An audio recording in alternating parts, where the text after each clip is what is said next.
Good morning, everyone, and welcome to day 2 of Beauty Uncovered Live. How are we all today? I can feel a lot of really good energy in the room. We have so much going on today, so I hope you have a brilliant morning and afternoon if you're sticking around for the whole day.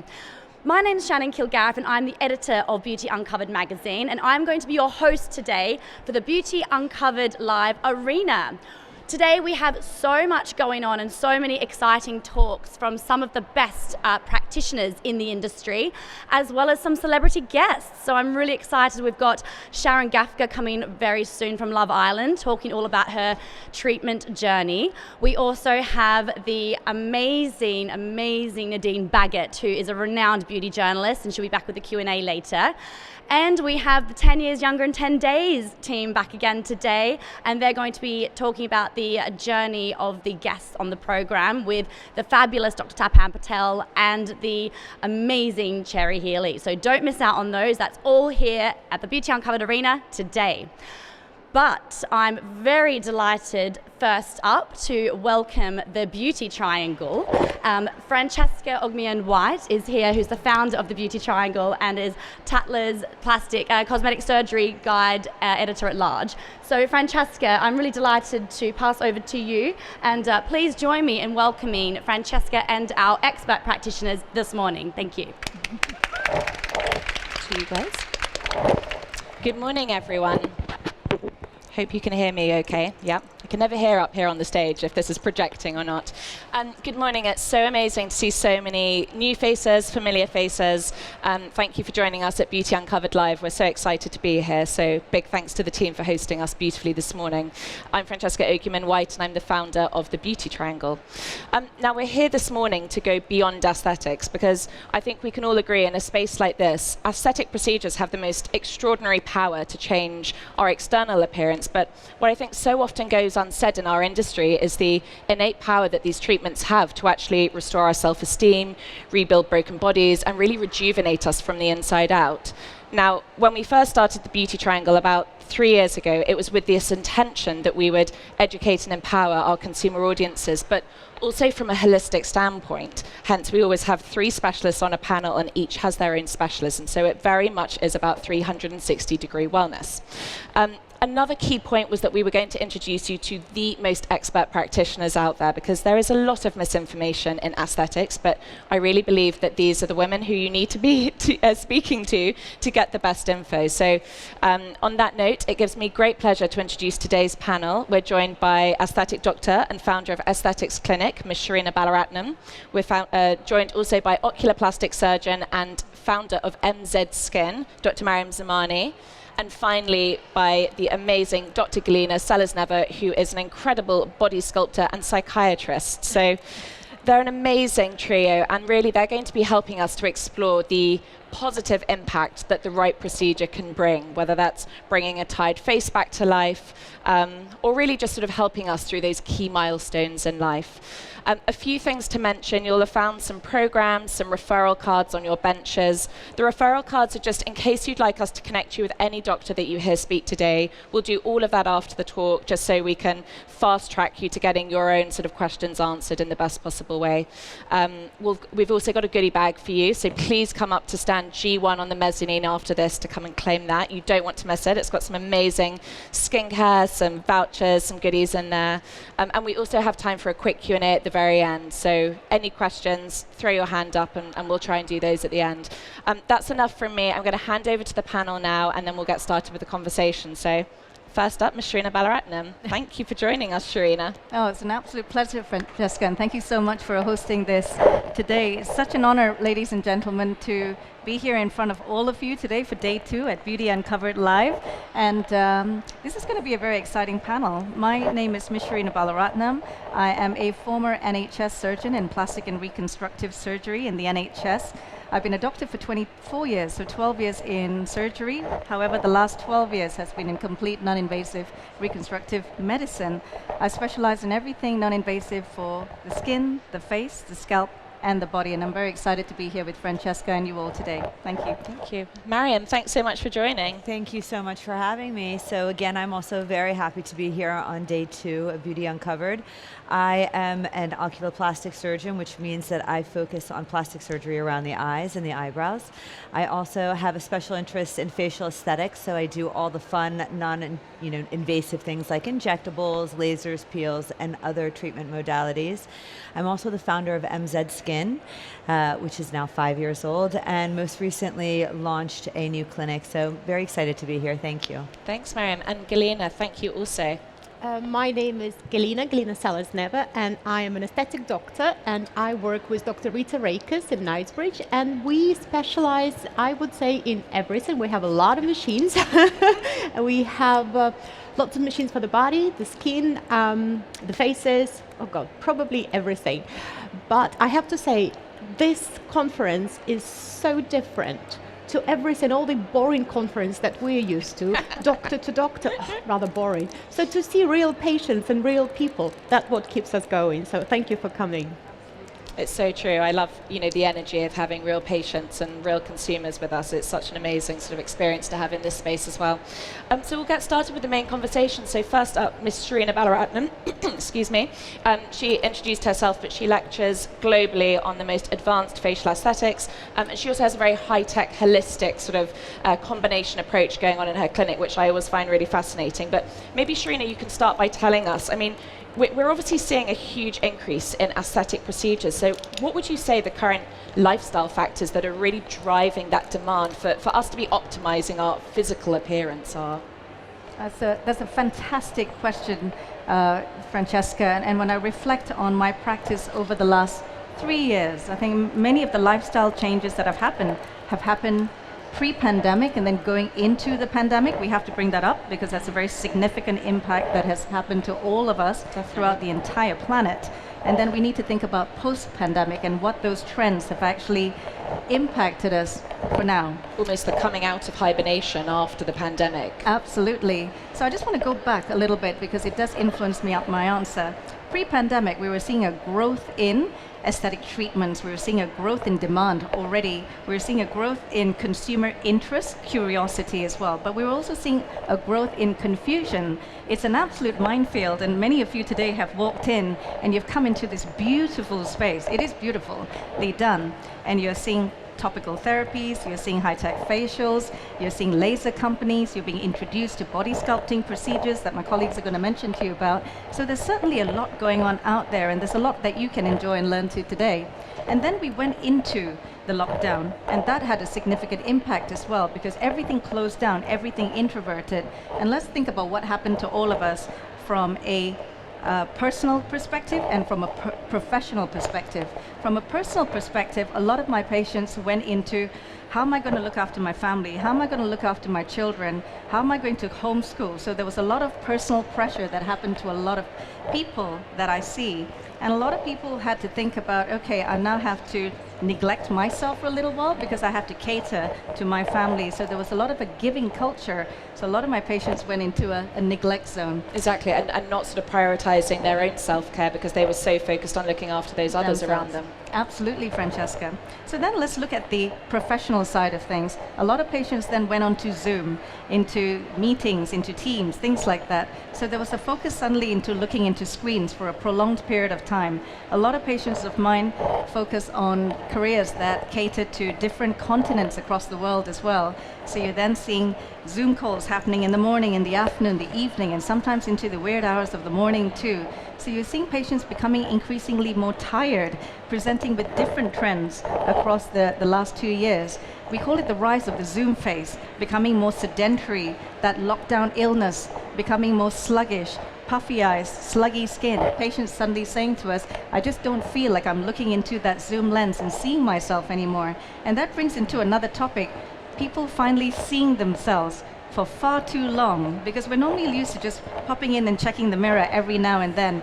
But all of a sudden, that is all we're seeing ourselves, morning, noon, and night. And never in the most flattering light either. I think it took a No. lot of us, and certainly myself, a long time to get a ring light. And To that get did a ring make light. a difference, but I mean, honestly, it's a bit of a scary sight otherwise. Absolutely. I mean, beyond one ring light, I've actually got 3 to try and illuminate myself from all angles, you know. And I think Zoom caught on to that very quickly, and Yeah. I think they put on their own filter, and I didn't even know about that till last year. So some of the lifestyle influences actually happened during pandemic. Okay, so when patients suddenly came out of pandemic, they suddenly said, gosh, I was rushing to have treatments. I'm rushing because I suddenly look tired all the time. I don't feel the way I do. My skin has become sluggish. I've become sluggish. I've become more sedentary. My legs are puffy. I've put on a little bit of weight. When I think about the lifestyle influence 1 year ago, most of the average weight gain was about 4 to 5 kilos. But then let's fast track to now, coming out of all of that. And our patients are now more tired. They put on an average of 7 to 10 kilos, so a little bit more weight gain, a little bit more heaviness and sluggishness. So I go back as far as even looking at the lymphatic system for my patients, because I'm seeing a lot more lymphatic stasis. Patients may only present with one thing. I've got puffiness around my eyes, but that is, and you know, Dr. Mariam will say, that is the end point to say that the whole system in the body has completely changed. Yeah, so true. So I always look at the personal impact at home. Another thing that I've seen a lot of is what I call the sandwich generation. So this is a lot of patients in their maybe 50s or 60s that are now having to look after their elderly parents in their 80s and 90s. Yeah. And so they're carers for their parents, and that sends that patient into a whole lot of accelerated aging patterns. Caring for a loved one causes a lot of stress impact in our lives. And then at the end of the spectrum, caring for the children as well. So this is what I call the sandwich generation. So consultation is key. Our mission is to listen and to always try and get an idea who that patient is in front of us, what they're going on in their lives, because often than not, we have to treat beyond the treatment, and we have to get into the holistic with a lot of the treatments that we do. So I call that the ultimate reset when someone comes and sees me. I think, yeah, I always consider aesthetics as the place to go for the reset, and it's so true. And going back to what you said about accelerated aging, do you see certain chapters of life beyond what we're all experiencing sort of culturally, socially at the moment? Are there specific milestones in a man or a woman's life which also contribute to this accelerated aging? Absolutely, all the time. I mean, we could speak about this all day, because we know that when we grow up, even if you divide us into the decades of our life, for the first 10 years of our life, we're sheltered. Mom and dad fortunately look after us, so they keep us clean, they keep us well and healthy, unless we're born with any congenital deficiencies. And then we head into our teens, and that's a significant impact. Male or female, we suddenly develop hormonal changes. Yep. So there's a hygiene impact on the skin. So we need to think about oil control, we need to think about cleanliness, and those impacts. And then we head into our 20s, and all of a sudden we start working, we start heading out, we start going on holidays, we start drinking, we start doing all these other lifestyle changes that happen to us. So our skin requirements need to be adjusted in order to meet the demands of what life is throwing at us. Even when we go into work, coming into London, cigarette smoking, alcohol consumption, pollution, little bits of pollution particles can get into the skin in the micropores and actually settle and cause something called inflammation. So in our 20s, because we're out and about, I see a lot more inflammation in the skin. So treatments like the hydrofacial, having a skin analysis are very, very important. And in our 20s and 30s, we suddenly start getting married, having children. So we're seeing big hormonal shifts in the body again, from the skin, the face, the scalp. And all of a sudden we start having children, so we slowly look after ourselves even less, because we're giving, we're suddenly becoming carers. So and true. we're seeing a sudden change between our 25s and 35s to 40, because we produce a lot in our youth. We produce new cells, we're capable of regenerating, we're capable of repairing mutations due to sun, sugar, stress, all of those things that cause accelerated aging. So our repair buttons are firing on a high, and we're able to multiply and divide and produce new cells throughout the entire body, inside and out. However, from about 25 to 35, the degree in which we produce collagen, elastin, hyaluronic acid, all those building blocks of the skin, they slowly decline 1% every year. I always find that the most terrifying statistic. And don't forget, you know, beyond the skin, we also then have to think about fat layers. We need to think about skeletal change. That is something we don't think about. I keep a skeleton in, well, not a real skeleton, but I keep a mock skeleton in my clinic to demonstrate to patients that beyond 35, we also start losing 1% of skeletal change. So we know that because when we look at granny and grandpa, they're a lot shorter than us, right? So we have to take all of these things into consideration. There's a girl out there going, oh no, into consideration when we think of reconstructing the skin, the subcutaneous fat, and the skeletal change. And I think it's really interesting because you've sort of very much picked out the physicality of what changes. And I know from being a patient at your clinic as well, you're very concerned with restoring the energy of the patient that sort of 100. is sat in front of you as well. And I think, Yes. again, going back to our subject, looking beyond aesthetics, you know, we need to restore the physical change, but we also need to Wake up. replenish the emotional, energetic sort of deficiency. And Yes. what would you say when it comes to the in-clinic treatments that you perform are the ones that are really enhancing that energized appearance? I think I would say it's the ones that I have personally. I moved out of London in 2013, and I've moved to a beautiful location called Beaconsfield in sunny Buckinghamshire. It's about 45 minutes from here, 35 minutes from train. And I wanted to create something beyond my NHS practice that was built for patients to come and learn, number one, because this is a new speciality, in my opinion, because although you see things that are very established, there are also many things that are brand new here. So when I came out of NHS reconstructive plastic surgery, I was brand new to this environment, just like you. So I wanted to bury myself in a clinic and bring everything brand new and to create it for me so that I can think about my aging, my longevity, for my family, for my friends, and for our patients to grow into it. So everything that I brought in has got medical grading with it, FDA clearances, what we call in Europe CE marked. Another thing I wanted to bring into also state-of-the-art technologies that we can trust, that we can believe in, and to get constant reproducible results every day. So when I think about the treatments that I have, they're actually all for me, and so therefore they will be for you. I think it's often the best way, you know, for a doctor or a practitioner to almost use themselves as their own guinea pig, because Always. if you feel safe enough to use something on yourself and you see the results, then obviously you want to share that with your patient group. 100%. Today's Mother's Day internationally, so I built the clinic for my mom. So anything that she can have in my practice, that's got to work for everybody, right? So when I think about the best treatments, I always think about great skin health. So I think about my lymphatic drainage. I think about my lymphostim. I love that suit, the sort of body Everyone's compression nodding. device. So I go back to basics because without a healthy homeostatic within the body, we need to start from the beginning. I do this because we do that with all our patients. We reset. Yeah. So I think about my lymphatic trousers. I think about my hydrofacial that I custom blend with another oxygen facial treatment. These are the treatments that I had on Wednesday before I came here. This is why you're so glowing today. We gotta go with it, you know. I think about my radio frequency skin tightening because don't forget, from 25 to 35, I'm losing 1% of collagen every single year beyond 35.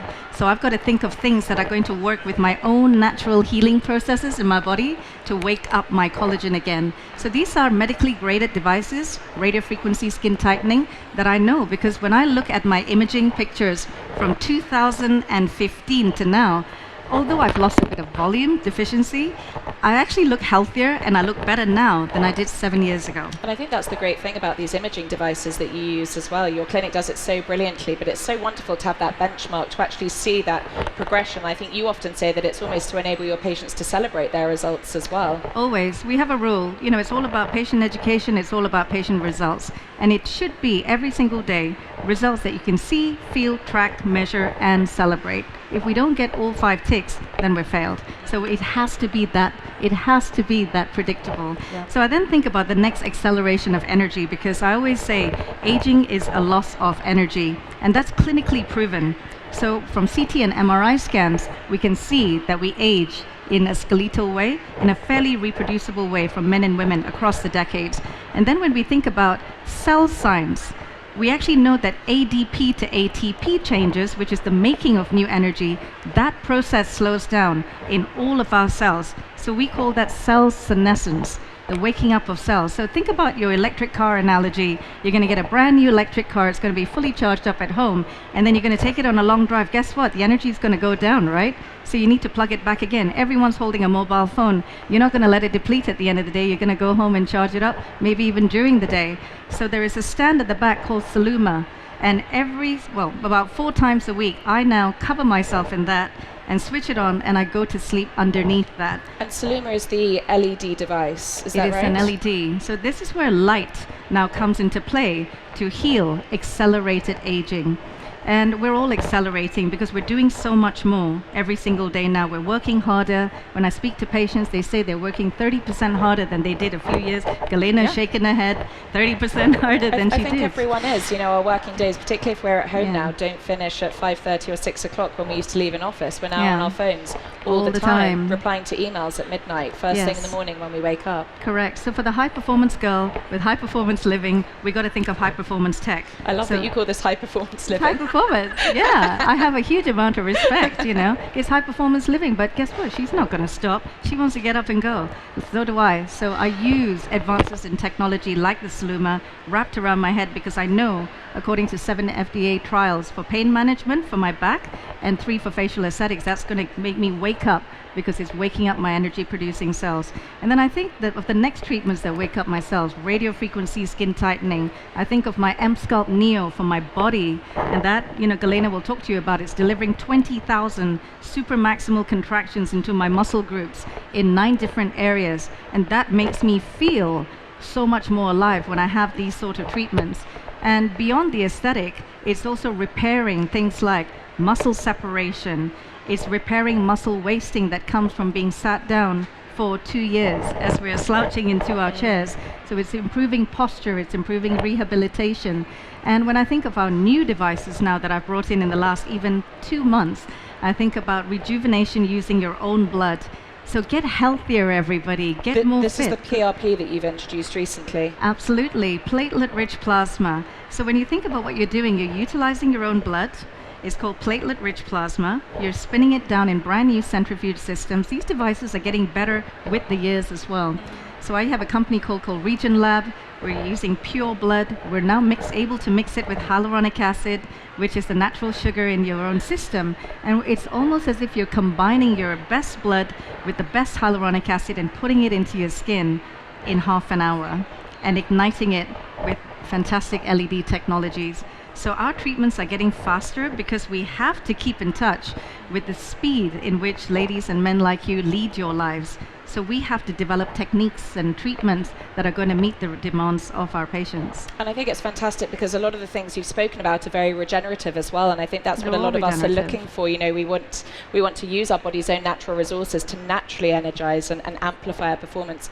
I can't let you finish talking without speaking to you about injectables because you are fantastic. You're one of the leading doctors in this country, I think, when it comes to Botox, to dermal fillers. And I think it's something that for a lot of patients, particularly when we're new to the field of aesthetics, specifically injectables, there can be a lot of fear around those. But I know from the work that I've seen you do, Sharina, that they can have a really energizing appearance to the facial structure. They can really undo a lot of the age-related changes that you've been speaking about today. So how do you go about reassuring your patients of a very natural end result, one that still looks like them when they look in the mirror? That's a wonderful question, and it's interesting that we've left injectables right to the end of this discussion because for me, the icing on the cake. It's the icing on the cake. And I always say to everybody, do nothing is always an option, which is why you're here, to learn, to understand, and also to understand the aging of your own face. There are 5 layers we've got to think about: the skin, the superficial fat, the muscular layer, the deep fat, and then finally you have your skeletal platform. So when I think about facial fillers, I have to think about all those layers that I have to build in order to restore the foundation of the house. So think about being an architect and think about building a property. You don't just put the roof on, you got to put the pylons underneath the template. And then you've got to put the foundations up, which are the walls. And then finally, you've got to make sure the brickwork in the walls is also supported. And then finally, you put on the roof and you furnish it really, really nicely. So all your work has to go unnoticed. So when I think about my filler work, I say to patients, come in and have a great consultation. I think that's really important. Have 2 great consultations. Take your time. I never see and treat on the same day because I can't know anything about anybody in just 10 or 15 minutes. So when I think about my filler work, I have an opportunity to consult my patients with imaging. So I use something called the Vectra 3D imaging during my consultations, so that beyond looking in a mirror at someone's face, I can actually show them by taking a 3D picture what they could potentially look like if we were to augment a temple, for example. I always start temporal augmentation because that immediately energizes and opens the eye. So Francesca talks about treatments that energize the face.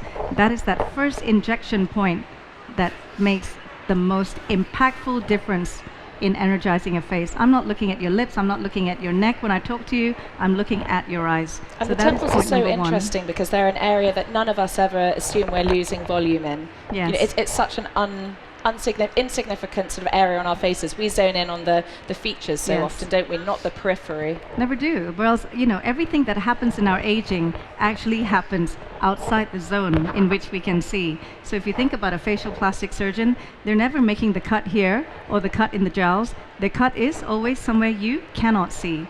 So the injection process is always in the same place. It's always up and out. So you almost have to take it like this thing, up and out. So when it comes back to my injections, I explain that to a patient by getting them to look in the mirror, and I do the same with my own face so they can appreciate and understand deep injection planes to support fat and muscle and bone, the lateral cheek to support fat and muscle and bone. And I want you all to do this to yourselves, and just do that with 3 fingers. Do you suddenly feel more open and awake? Does your face suddenly feel 100%. different? Everyone's kind of like nodding. So what happens then is you're actually restoring tension and integrity into certain muscle groups, which is called the orbicularis muscle. So we call that tensegrity, tension and integrity. And when you do that to someone, you get someone suddenly saying, wow, I not only look more awake, but I actually feel more awake, because you're actually putting back something that the patient needs. And then let's continue it. Outer cheek, beyond the cheek. We call these CK zones, beauty coded zones. So I can go into a whole lecture about injection technique and even the jawline. So taking these 3 injection points and just doing that, automatically I feel so much better about myself. I use before and afters every single day. And I use before and afters in different patient groups, different age groups, different skin types, male and female. And I think it's important when you go for a consultation that you ask your practitioners, may I have a look at your work? It doesn't matter whether someone's early on in their career. We all started somewhere. But ask whether you can see some details about your work. And don't jump from practitioner to practitioner. Stay with one. We all get complications from time to time. And it's really important to ensure that you have your follow-up and you have your follow-through. So I use before and afters, I use clinical photography, I use 3D imaging, and then last but not least, I also use my amazing team to talk to my patients as well. And that's really important. Ask to talk to other patients, ask to talk to other people, ask to talk to your friends, your doctors, and I think you should be able to see good quality work. This is the place where social media has taken over as well. It's an opportunity to learn. So please do follow my page. There are a lot of images there that you can learn from. There are lots of things that we all do on YouTube as well to educate our own audience. So there's a lot to be available if you follow all of us. I think that's a fantastic note to end on, Sharina. Thank you so much. And I think, again, sort of really emphasizing the importance of education and self-education as well, which I think we're in the right space to be talking about that today. So thank you so much, Ms. Sharina Balaratnam. Thank you, Francesca. Next up is the amazing Dr. Mariam Zamani, who she introduced herself earlier. She's an oculoplastic surgeon. She has her own amazing clinic on the King's Road. You must visit it. It's the most beautiful space. And then she's also the founder of MZ Skin, which is also a fantastic line of skincare. But Mariam, maybe we can start by sort of talking about the effect of the eyes, because they're often the first sort of port of call when we sort of see those initial signs of aging, aren't they? But what would you say are the most common complaints that bring patients to your door, eye-related? So I would say most people who come in to see me usually complain about looking tired. So being fatigued is usually when they look in the mirror, and as we just heard and we've seen for ourselves with lots of video conferencing and actually just even social media, we're always looking at ourselves a lot more than, getting ready in the morning or that occasional bathroom break or something like that. So people complain about looking tired, and as we know, we also always look at people's faces. We look at their eyes before we look anywhere else. The majority of our effort and our attention is focused on the eye area when we speak and interact with people. It is our main sort of form of communication, that eye contact, it is. isn't it? You can see so much emotion, happiness, sadness. Yeah, exactly. So basically, when people come in, they complain about feeling and looking tired, and often it is about the eye area. And the eye area is a very complex area. It's not just the eye, it's the brows, it's the temple, it's underneath. It's actually also the mid-face can also greatly affect the eye area. So I'd say most people who come in say, you know what, I don't feel tired, but when I look in the mirror, I don't recognize myself, whether it's heavy eyelids, dark circles, puffy lower eyelids, just feeling that, that way. This is the thing everybody wants. Can you make me look like this? Those 3 fingers that Sharina showed us. Those 3 fingers. And we don't realize that a lot of things that do change, our bony structures change. We have loss of fat, we have loss of volume, hormonal changes, body fat actually, with changes in pregnancy and weight and just bony structures. They alter and change so greatly. We don't realize that we're losing so much volume here, and that's why everything sort of falls in the middle. And that affects the eyes too. If you've lost volume in your temple, then of course your eyebrows are going to look a little bit more hooded. If you've lost volume in your lower eyelids, of course you're going to look a little bit more gaunt. So it's multifactorial. It's from heavy upper eyelids, puffy lower eyelids, lines and wrinkles, and just that overall tired feeling. And it's very interesting because I think what you're saying is very similar to what Sharina was saying as well. You know, sometimes it's the structure of the face that is causing these key features to suddenly feel quite under par. But again, you need to speak to a doctor who can explain the changes that are anatomically happening to understand why that is happening. Absolutely. And when it comes to the eye area being so susceptible to visible aging, I mean, do you find that things like digital devices, like the environmental factors that we're exposed to now, are they all playing a part as well? I think everything plays a part. So environmental toxins or pollutants, whether it's the screen, whether it's more screen time, I think that life now has become very busy. I've even noticed since the pandemic, or even since lockdowns ended, I am crazy busy, and I don't know if I'm not used to being this busy or if it's actually my what being life busy is, was like.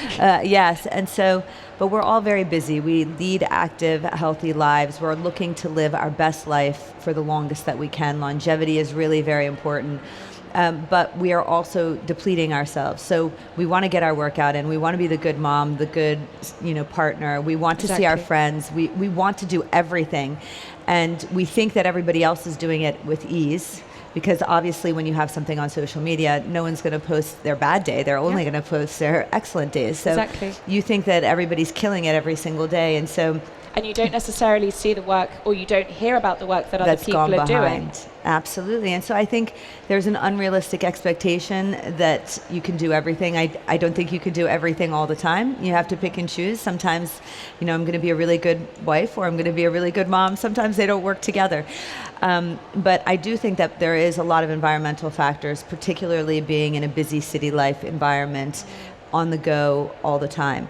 But I also think that there's a lot of things that happen from lack of rest. Sleep is really important. Agreed. If you don't allow yourself to regenerate and rejuvenate while you're sleeping, you can't function optimally. Your brain power isn't as good. Your actual physical power isn't as good. And of course, you're going to show it in the face. You're going to appear more sallow. Your skin's going to look a little bit more dehydrated. So, eating and living well means sleeping, having good nutrition, and having some time to exercise every single day.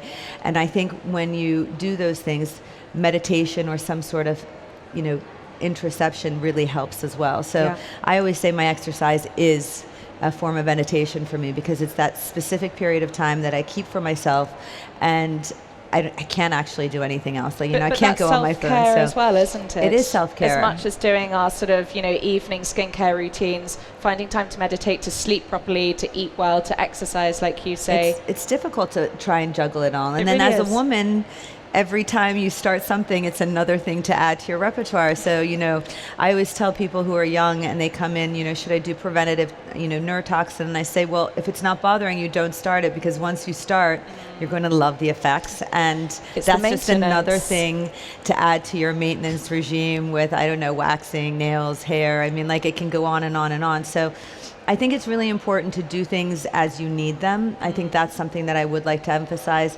There are some things you can do for prevention. So obviously lifestyle choices, skincare, and doing little things, tweaks that are not changing the DNA of what you look like, I think are really important. So energy-based treatments, having, a nice medical facial every once in a while. I prefer that than saying and having a lush facial. So it's super nice to do those things if you want to pamper yourself, but if you want to do something that's better for your skin quality and just in terms of your maintenance, I would rather have something more on the clinical side that Agreed. maybe might not feel as luxurious as that, lovely spa, but you're going to have a longer efficacy and, results from Agreed. that. And as an oculoplastic surgeon, I've often heard you say, to exhaust all of the non-surgical options first before you go ahead and have the blepharoplasty, which is really interesting. And why is that your philosophy? So I think it's very specific to the patient that comes into my office. So I used to say I'd never operate on anybody less than a certain age. And I had a 28-year-old who came in with very significant hooding of the upper eyelids where they were sitting on her eyelashes. And in that patient, I would say, no, absolutely, you are a surgical candidate. But there are a lot of things we can do. So starting from good skincare, obviously it all starts with that. So if you're coming into my office and doing all these lovely procedures and you're not wearing your sunscreen and you're not wearing your retinol and you're not using, your vitamin C, then, you're not really getting the best that you can get. And it's kind of, you wouldn't go to the gym and exercise once and be like, look at my muscles. It's an ongoing sort of thing. So Yeah. I think It's that's that actually routine and that it's maintenance. Absolutely. So when someone comes in, we start off with good skincare, understanding what's happening, the bony changes that are happening, the volume changes that are happening, and then I discuss. So the first thing I ask anybody who comes into my office is, a lot of people say, so what would you do to me? And I say, no. What do you see when you look in the mirror? So what is it that when you look in that mirror that bothers you? Because if I notice, I don't know, a freckle there that you've never noticed before, and all of a sudden I point it out, that's all you're ever going to see. And you're going to do everything to get rid of that freckle that you never noticed before you walked into my office. So I want to help you look the best version of yourself, and you're the one who's going to see yourself on every mirror and every call and every video. And I think it's really important to address those things. So true. Whether it's fine lines and wrinkles, people say, oh, when I'm animated, I can see the fine lines and wrinkles. And some of that is cute, and some people are really bothered by it. And that's where something like a neuromodulator, like Botox or Dysport, can be used to temporarily paralyze those muscles that cause dynamic lines. So dynamic lines are the lines that are caused when you're actually using the muscle called the orbicularis around the eye. I also like using that for young patients who might feel that they're starting to feel a little bit heavy on their brow, and you can get a very nice little temporal lift by using neuromodulator. I sometimes even place it medially, so you can actually help open the eye area up. Also with injections that can happen even in the scalp. So there's a lot of little... to sort of lift the brow a little bit yes, more absolutely. and give that lifted appearance. Yes, so I love neuromodulators because you can lift and do so much in different areas of the body, the face, the jowls. And then of course we want to revolumize. So if someone has puffy lower eyelids, well, why do you have puffy lower eyelids? Is it your lymphatics, or is it actually that you have fat herniation? We have 3 fat pads in our lower eyelids, and there is a sheet of tissue that holds that back. It becomes attenuated with time, and sometimes that fat herniates or prolapses forward, causing constant lower eyelid puffiness. Now, obviously genetics has a big impact on that. Wearing contact lenses, someone who has a lot of allergies, eye rubbers. So, there are a lot of things that can actually accelerate having fat herniation in the lower eyelid. Now, if you have just a little bit of fat herniation and, you create this little hill in the upper eyelid, that creates or gives the illusion of a tear trough. So people say, oh my God, I have these dark circles under my eyelids, when in actuality, they're not dark circles, they're shadows. So you have that hill and then you have that valley, and that valley becomes a shadow.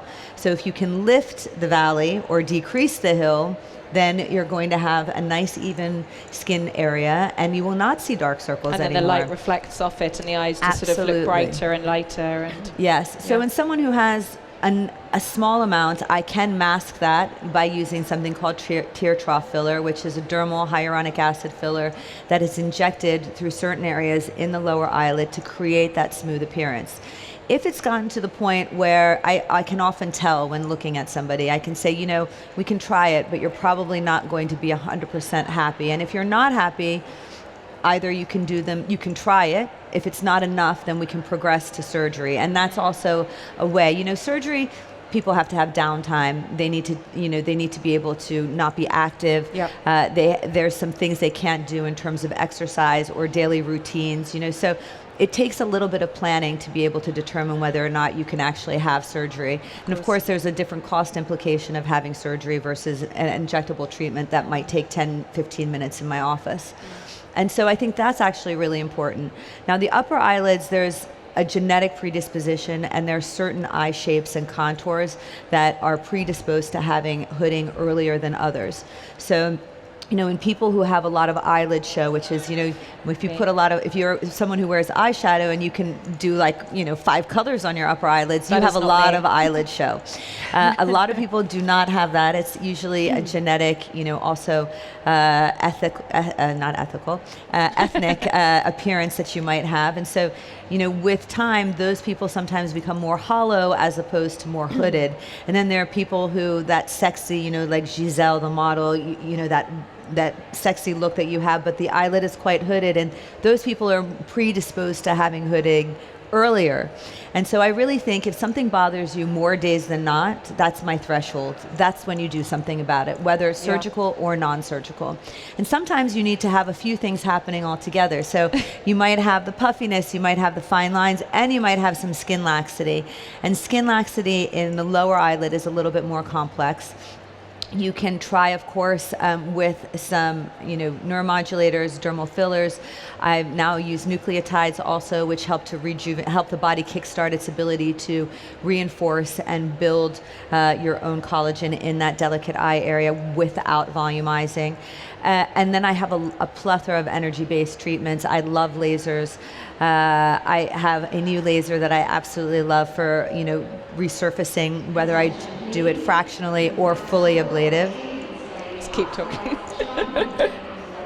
Yeah, pause for 1 second. She goes on for a while otherwise. Okay. And so, those laser treatments are really fabulous in terms of being able to promote collagen production. And so someone who wants a less downtime might do a fractional treatment that will be, 3 to 5 days, whereas something more aggressive, like a fully ablative, will take more time to heal, but will give you a faster, better result. So I think it really depends a lot. So that's where the importance of the relationship with the patient also comes in. What can that patient afford in terms of time in having this treatment done? And sometimes I like combining all of them. I do it in a surgical procedure. So I'll do the blepharoplasty, I'll do the laser resurfacing, and then after, once they've healed, we'll reevaluate for neuromodulators like Azlor, Botox, Dysport. So I think it's a very holistic approach. Volumization is very important in the area. Temple hollowing is very aging as well. So I think it just depends on what you look like when you come in and what bothers you. People don't often know exactly.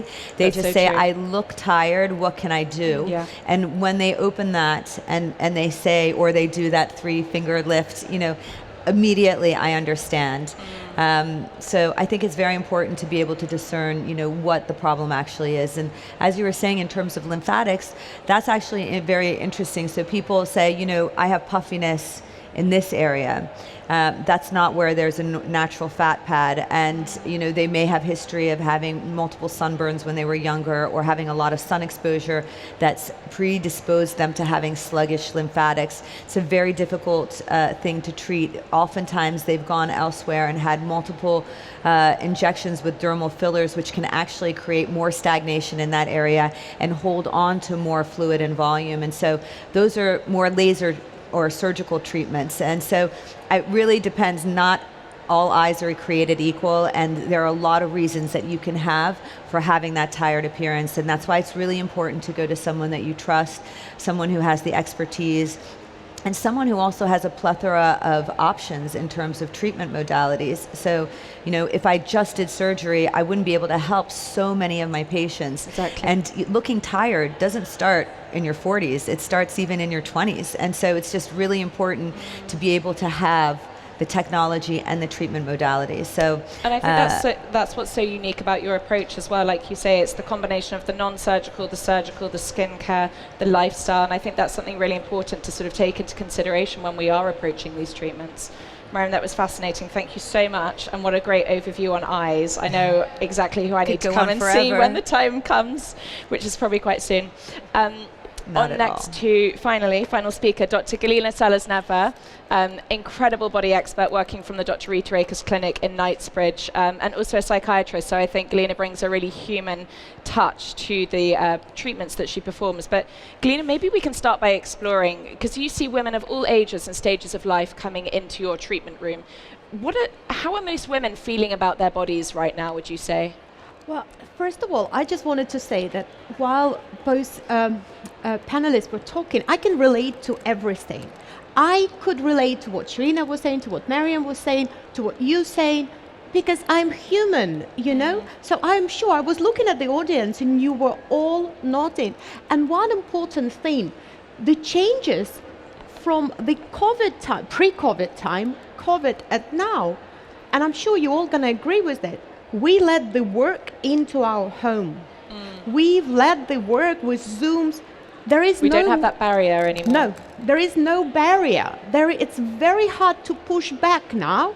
And a lot of my patients are saying that before they were able to find a little bit time for themselves, and how much more complicated it has become to balance your work, life, exercise, holistic approach, to find in that 30 minutes for the LED treatment, it has become incredibly difficult. And how is that then making us feel about ourselves physically, that emotional turbulence? I love the word sluggish, and Yeah. I think there is a degree of physical sluggishness, but also mental fatigue. It's a lot of things going on. I don't know about your life. In my life, there is a lot of things going on. And the impact that it has on the face, there is such a term, it's called body surface area. And the face takes about, okay, look at your palm. From your wrist to your index finger, that's about 1.5% of your entire body surface area. I'm sorry, ladies, but I'm going to do this. 1.5%, 1.5%. 3% of your body surface is your face. Oh God, that's The rest, terrifying. 97% is your body. So all the changes that you were talking, and we're talking about the skin, the fat. Unfortunately, fat disappears from here. You know what I'm going to say, yeah? Okay. So there's so much more going on in the body, and unfortunately, we've become acutely aware of it. I used to get selfies from Zara fitting rooms from my patients. You know, the light, the mirror. It's like, the cellulite, what do I do? Now I'm getting a lot more photos from the home, from the mirrors, because we have more time and we become more aware. So the self-awareness that the body exists is there. And I forgot what, sorry, I get so passionate talking about. It's fascinating listening to you. I mean, what are I'll ask you the same question I asked Mariam and Sharina. What are those key milestones, again, that are enforcing this sort of feeling? So the milestone, oh God, hormones, again, to what Sharina was talking. Always. First of all, we develop in our body, so that's the 20s, and we are now living in the world of social media and the filters and the impossible beauty standards that are being portrayed. I am a strong supporter that Instagram should make the hashtag filtered, edited mandatory, as the same way they've done it with ad for the influencers. So that should be made mandatory, because impossible social standards are almost pressed on us. Secondly, we have we actually have much more milestones in our lives. That's so true. Before it was, I grow up, I have a baby, I get old. We are socially fit for so much longer. So I am now seeing, I actually don't see a lot of younger girls. I'm not into beautification. I am more about I'm pro-aging, I'm pro-healthy skin. You're the longevity expert when it comes to your devices. I am seeing a lot more lovely patients in their 40s, 50s, 60s, 70s, 80s. And the treatments like EM Sculpt Neo that Sharina was talking about has revolutionized the approach to the body. It's no longer about what we look like, but it's also functional. For the first time, as an aesthetic doctor, I can say that I'm going to offer you a treatment that no longer, not just going to take away a little bit of fat, it's not just going to make your skin tighter, but it's going to also make your muscle stronger. You're going to have a more functioning, better functioning muscle. And I love that, because it's like we've snapped out of that culture of we must be skinny to we must be strong and we must be bulletproof for the years to come. And healthy. Absolutely. One thing that COVID has showed us, it doesn't matter what you do, you have to be healthy. It doesn't matter how much money you have to be healthy. So true. It doesn't matter where you're going to go on holidays, you have to be healthy, because you're not going to go on holidays if you have COVID, isn't it? You know, the traveling. That's the irony nowadays. So health has become a priority. And as doctors, we're incredibly happy about it, because now the patient comes in and it's no longer, I have a patient in his 80s, he says early 80s. I suspect, you know, we're talking late 80s. Yeah. He has done EM Sculpt, which is a muscle tightening, muscle toning treatment on every single part of his body. He's not interested in the aesthetic results. He's interested in his posture. He's interested in his abdominal core muscles. He's interested in his health. I think posture is really important actually with the M-Sculpt Neo. I have a very famous plastic surgeon who comes to the clinic to do EM Sculpt Neo purely for her abdominal muscles, because it gives her better control of her posture during the surgery. Mm-hmm. And then you eliminate the back pain at the same time. Absolutely, lower back pain. You surgeons, you will agree with me, standing in that position is quite, well, actually, I don't know, I'm not a surgeon, but it's incredibly pressure, you know, incredible pressure on your lower abdomen and lower back pain. So having a stronger core is important. Simple as that.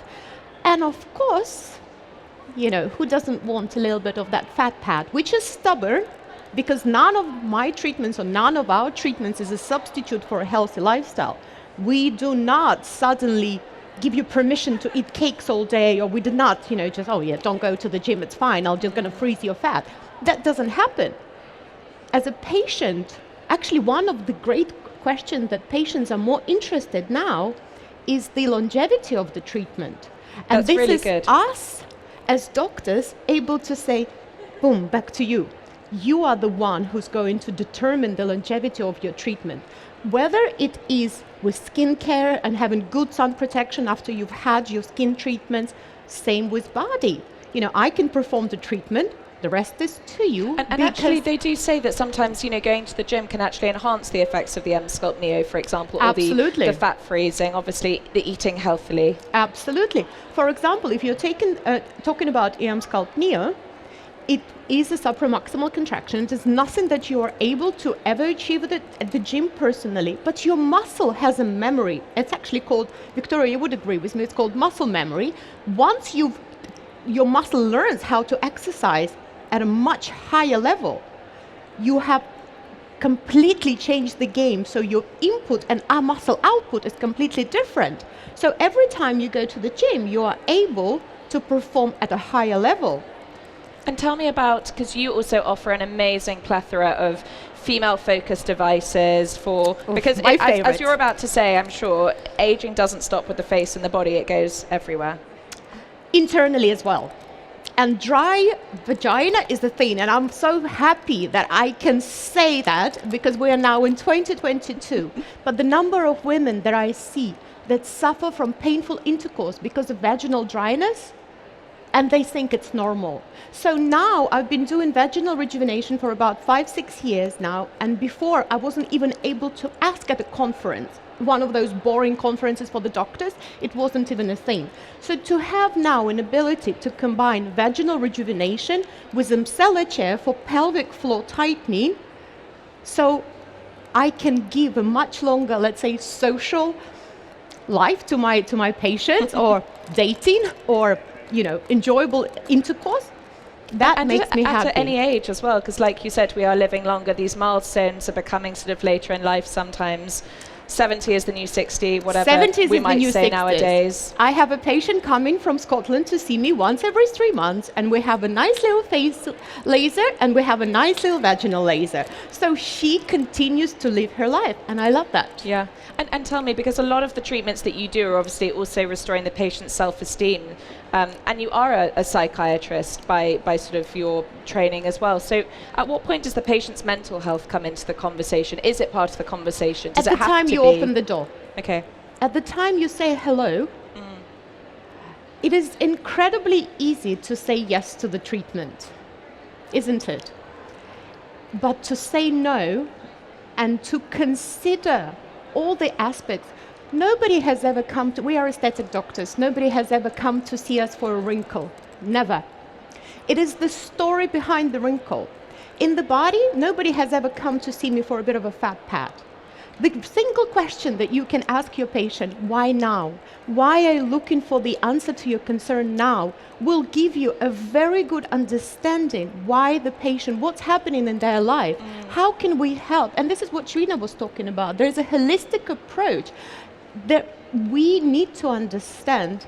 And I have 10 years in mental health, will probably make you a bit mental, which is absolutely fine, but it will also give you a great insight. And I have worked with the I call it hardcore psychiatry. I worked with eating disorders, with addictions, with forensic psychiatry.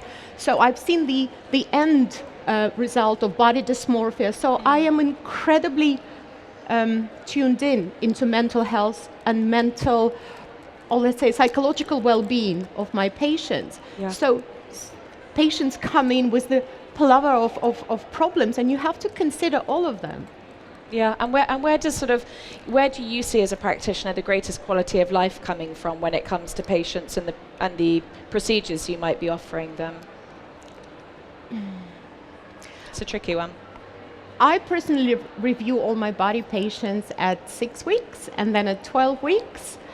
And when I have a mother, and I haven't been with Dr. Akers for 10 years now, when I have a mother bringing her child, I mean 25, 26, 28, bringing her daughter or bringing her mother to the clinic to have something done, and Dr. Akers has generations of patients coming in, that is a beautiful feedback personally for me. Exactly. So I think that longevity of treatment and seeing it go through the ages, and no, that must be wonderful.